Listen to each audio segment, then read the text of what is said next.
کاری ما تمام است. میفهمی؟ کاری ما تمام است کاری ما. غمگین نشو شیر بچه، غمگین نشو. چی خیلی غمگین نشوم من؟ جان من در عذاب است، میفهمی؟ من درد میکشم. یا شما دیوانه هستید؟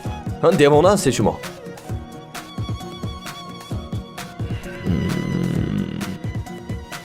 نه،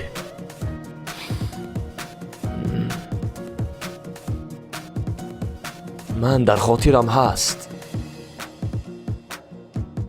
مرا فکر میکنید؟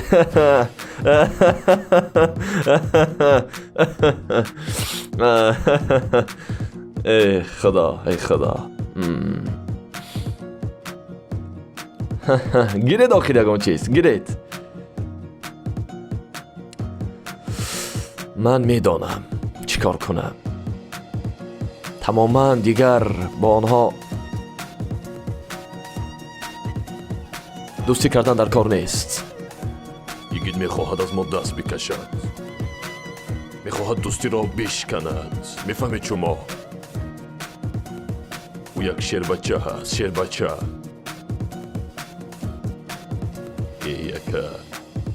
غمگین نشو اینقدر، غمگین نشو که میفهمی از یگید بالاترش رو میابم برایت.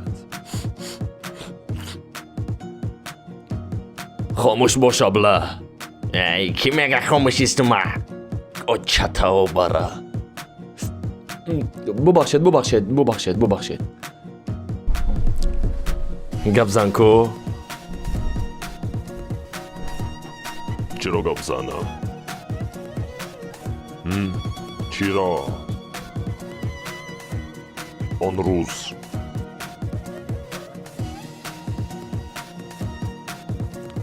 یک جای همه نشسته بودیم.